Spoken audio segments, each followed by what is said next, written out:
felt that that kind of unsettling feeling that you're maybe caught in your work, especially, as you get past 55? Yeah, that worry. Like you're running out of time to actually live. It's really common. It is. And what's interesting from the source we looked at, Retirement Transformed, Right. is that for a lot of people, the problem isn't retiring too soon. It's the opposite, isn't it? Exactly. They wait too long. Maybe health starts failing or relationships are under stress, or they don't have a clue what they'd even do next. So they miss that prime window, that chance to enjoy a different phase. That's the core idea. Grinding away indefinitely can mean missing out. Oh, okay. So today on the deep dive, we're going right into this. We're pulling insights from that YouTube channel, Retirement Transformed. And our mission really is to help you challenge that old school view of retirement. Give you some tools, maybe, to redefine what's next for you. Think of it like a shortcut, maybe, to figuring out how to handle this big life change with, purpose and even some joy. Let's start with that first big point they make. Why maybe leaving work a bit earlier could actually be better. Yeah, the channel really pushes this idea that if you just keep going, keep grinding, you might literally miss the boat on a whole different way of living. So what are the risks of waiting too long? What does the channel say? Well, they point out that people often hang on until, like we said, health issues pop up. Right. Or relationships get frayed, or maybe they just haven't built up any kind of vision for what comes after work. So they decide, okay, time to stop, but, well, maybe the best time for enjoying that freedom has already passed. That hits home for me. I left my job when I was 53. Wasn't my plan at all. Big corporate merger, fierce competitor bought us out. Oh, wow. Yeah. And honestly, when I put in my retirement proposal, I kind of expected them to be like, no, we need you, can't lose you. That did not happen. It was more like, great, we'll have someone new in your chair by Monday. You can train them for a few months then. See ya. After 35 years. That's rough. It was a shock. Now, I definitely didn't miss the endless meetings. My mom used to call it the circus. I didn't miss the circus. Yeah. But I did miss the clowns. I missed the people, the feeling of being valued, the pride, the loyalty, the teamwork, that camaraderie sometimes. Yeah, I still miss it a little bit. My story's pretty different. I was fourth generation in our family insurance agency. My great-grandfather started it way back 1910. Wow, long history. Yeah. So when my brother Chuck and I sold it in 2013, I was 55, then it felt like a piece of me just died that day. My identity was so tied up in it. I can imagine. It took a while to really get on board with working for the new company, Brown & Brown. But then I was all in. I actually loved the structure, the culture. It felt like a real meritocracy, based on what you could do. I was one of about 125 office leaders globally. We'd meet quarterly, share energy, ideas. I loved all that. Until I didn't. What changed? My plan was maybe work till 65, 70 even. Maybe do acquisitions. But then, I don't know, something just shifted. I realized, nope, it's time. It was a real struggle deciding. But now, at 68, I am so grateful I left when I did. It really let me, grow as a person, get to this place doing this. So you hear that, right?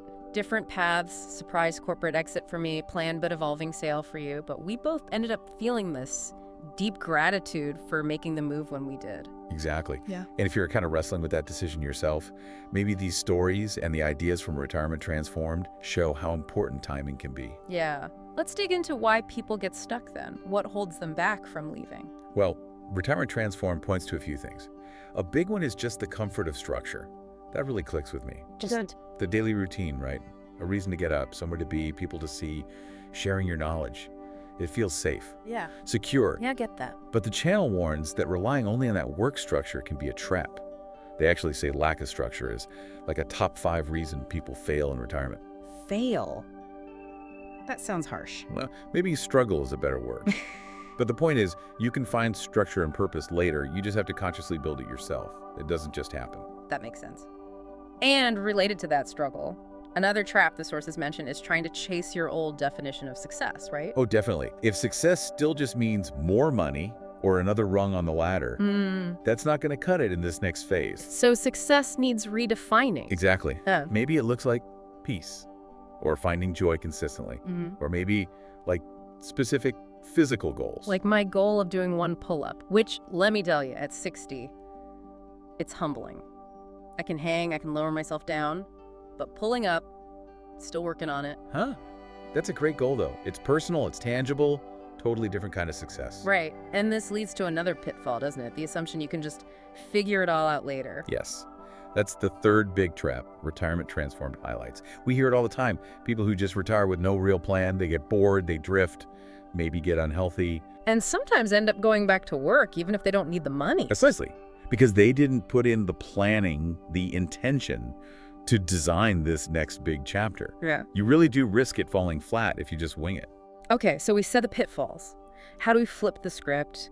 How do retirement transformed and these insights suggest we reframe this whole thing? This is where it gets exciting, I think. The big reframe is retirement isn't a retreat, it's a rebirth. A rebirth. I like that. Yeah. It's about adding things, adding habits, activities, joy, dreams, people, connection.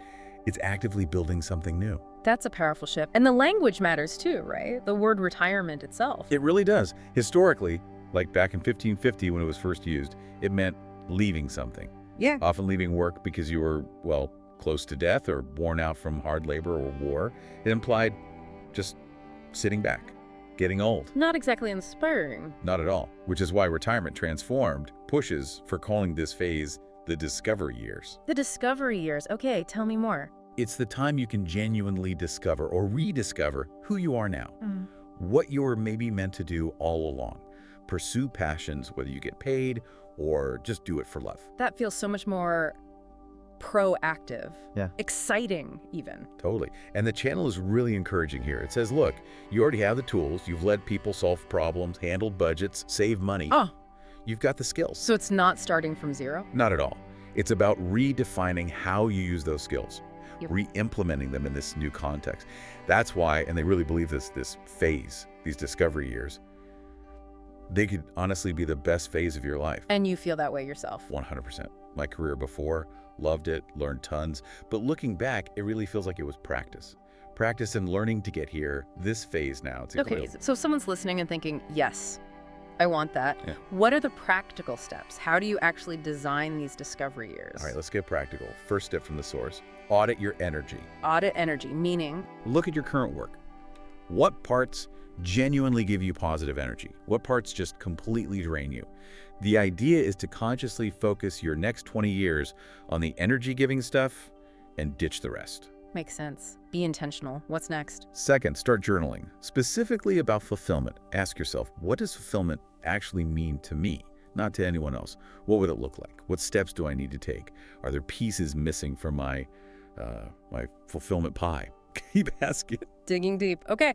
Third. Connect with people who are already doing it well. Retirement Transformed suggests grabbing lunch or coffee with old colleagues who seem to be genuinely thriving in retirement. Ah, learn from the masters. Exactly. Maybe they're pursuing hobbies, learning new things, traveling, grandparenting. Just hearing their stories can spark ideas and show you what's possible. Good one. What else? This one's crucial, maybe overlooked. Align with your partner or spouse.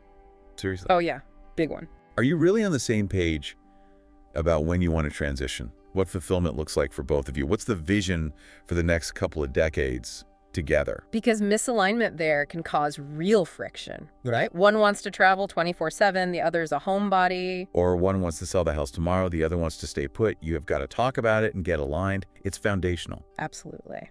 Okay, any more steps? Yes, a very actionable one. Start one new habit this week. Just one. Just one. Something new you haven't prioritized, maybe exercise, maybe walking, maybe that journaling we mentioned, or even just reaching out to connect with a friend you haven't spoken to in a while. Why just one? It builds momentum. It gives you a little taste of what it feels like to have more time for you, for your own pursuits. I remember a client, she and her friends made a game of it. 52 new things in a year, one a week. Wow, 52 new things. Yeah, she said it brought them tons of joy, new connections. It really helped them kickstart their own discovery. I love that. Yeah. Okay, final step.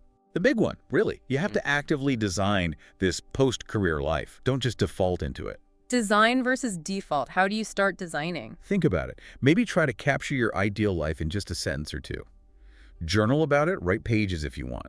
Then refine it, boil it down, get really clear on what you want this phase to look like. Because just drifting into, oh, okay, that's not good enough for potentially the next 30 years, is it? No, definitely not. You have to design it. You can't just let it happen. Exactly. Design, don't default. So we've really unpacked this idea, drawing from Retirement Transformed, that this next phase isn't an ending. It can be a powerful rebirth, a time of real discovery if you approach it with intention. A whole new chapter. Right. So here's maybe something for you, the listener, to chew on. We talked about designing versus defaulting. If you had to define your own post-career life, your discovery years, in just one sentence, right now, what would that sentence be? Ooh, good question. And maybe more importantly, what's one tiny step, just one thing you could do this week to start actually writing that sentence for yourself? Think about that. Where could you begin?